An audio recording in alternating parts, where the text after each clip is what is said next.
Hello and welcome back to another review of me, Kevin, from Kevin Grant on Whisky. This week I got a bottle that I ordered a few days ago and it came really unbelievably quick, so I'm quite happy about that. So we're able to get on to this. As we can see, it's an independent bottle, one of my favourites, I think, for price and the quality they're getting. So this is Whisky Broker, and this is a Fettercairn 12-year-old. I've not had Fettercairn before, or not that I remember anyway, so this is going to be different for me. This is going to be new, kind of new to my palate, new to senses, maybe different smells. As you can see at the start of the video, I've poured it, I've let it lie for a little bit. Because it's cask strength, I thought I'll just get it in the glass for a little bit, let it breathe, and then we can get into it.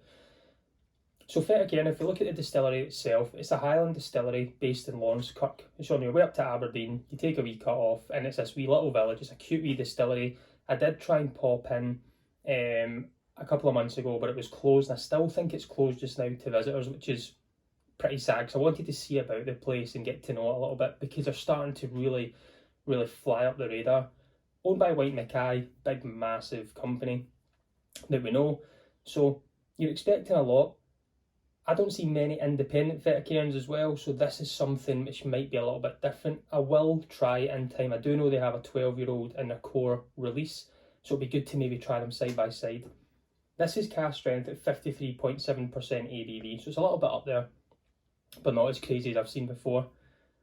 Let's get into some of the history about Fettercairn as well, then we can get on to a little bit about Whisky Broker and what I've been able to find. So Fettercairn itself, as we say, Highland Distillery. It was founded in 1824 by Sir Alexander Ramsay. Sir Alexander Ramsay was a landowner in Scotland, so he owned a lot of land, and he campaigned to get whisky licensed. So he was one of the first to get whisky licensed, and then he was one of the first to get into the industry and apply for one and get one to distill whisky legally. The fun part about it though is, even though he done all this, he drove forward to get everything legalised. He used illicit stillmen. He used these people that could make whisky illegally but make it very well, and he's employed them because they knew the trade, they knew how it all worked, and they knew what to do to make whisky. So in a roundabout way, he's done all the right things. All the ideas and the heart was in the right place, you would say. And then he's moved on and made illicit whisky, well, legal whisky with illicit stillmen to make it the right way that they can do, which is pretty cool. Was fast forward to 1952, a man of Alistair Menzies was a distillery manager at the time. He wanted to change the flavour profile. He wanted to dive in to the Fettercairn and see if he could change it, make it a little bit lighter, a little bit more fruity. So what he was able to do, on the pot still, on the neck of the still, they were pouring cold water onto it, getting cold water to come down the still. What that was then doing was condensing inside the copper, making it a little bit lighter, so all the vapours from the new make spirit were getting the lightest ones that were coming through. More copper interaction to get a lighter flavour. What they then done after that, since it worked, and he found that this was a new style of whisky they wanted the new make to taste like, is they now, I think, have a continuous cold water, not a fountain, but it goes round the top of it and it just constantly goes down, so it's staying cold all the time. So it's cold water with all the heat inside, with the new make spirit going up into the this one neck, so whatever they've got, making it very light and very more flavourful. So from 1950s and mid-50s, this has changed. Am I ever going to be able to try something from the 1940s? Probably not, but it'll be good to see the comparison of why they wanted to change it. Was there something not working here, or was it his palate? Was there a new style of whisky coming out that they thought everyone wants lighter whisky? So they've had a wee look at that to do it, and they've now got this, I don't even know if they've patented it, but I know that they do that to make it lighter, and it's just constantly cold water going down it. And I looked at a wee video earlier on, it was really cool to see. So I wanted to go to the distillery for that fact alone, just to see how this works and ask some questions. As we say, it's not open to see that. So what else was I able to find out? It's mothballed a few times, it's changed ownerships over the years 1 billion times, and it's been bought, rebought, sold, and it's been crazy. But as we say, now it's White Mackay that own it, which is good. In their core range, I've got here a 12, 16, 22, a 28 in their core range here. So what I'm going to do is I'm going to move this off. We'll take a little sip get a little bit of nosing on it. We'll try and see what we can get. As I say, this is completely new to me. I don't know what to expect. When I did pour it straight in the glass, I did take a quick little smell of it just to see what I was getting straight off the bat. There you go. So straight away, okay, well, right. This, to me, there's that little bit of funk there. There's a lot of tropical notes. There's a little bit of milkiness to it. Maybe like a tropical milkshake or something like this. Got that slightly funk, wee bit of dairy, but fruitiness. So I'm going to say maybe like a, would I say banana milkshake or?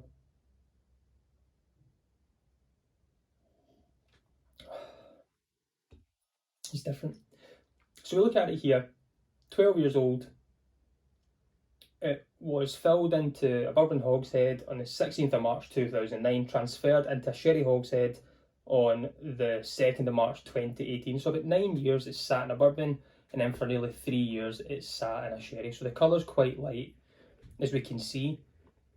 But as I say, on the nose there, it does have that little kind of, you can tell there is an alcohol behind it. I would guess above 46, I think. But it's a little bit of funk. And then a tropical milkshake or something. There's that slightly milky note to it, and kind of wee bit of dairiness, but there's a freshness in behind it.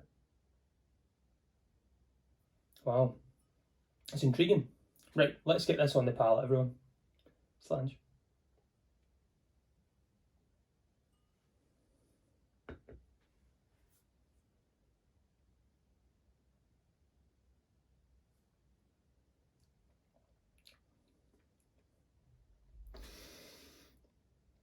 First impressions is I enjoy that. That was a really good first try of a Fettercairn. It's got that little bit of dryness at the end. There is a little bit of spice, not too much. It's not overpowering. It's the sweetness still kicks around there as well. Very long, chewy. Very, very chewy there. That's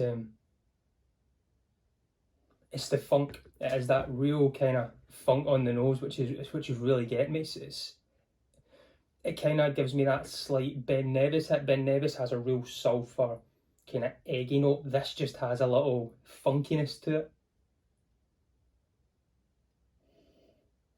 I wonder what water will do to this. We'll try that just now. We'll put a wee dash of water in.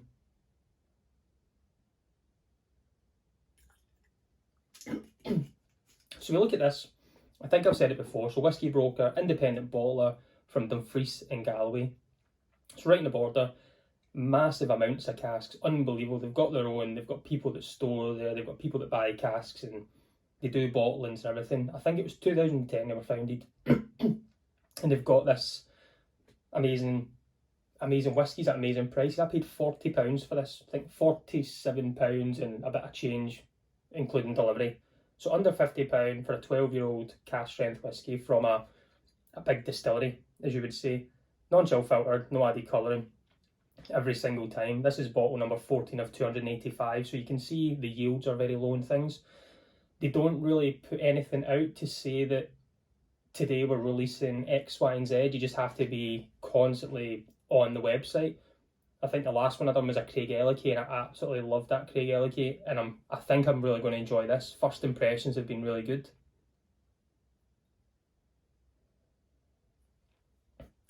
So, a little bit of water there. I don't know. It feels like the funk has gone. The kind of more tropical hits have came back. Maybe a wee bit of dark chocolate now. Something kind of shredded dark chocolate, not just like real. It's a weird one. Right, let's try this in the palate. Wee bit of water in there. The legs on it are stunning.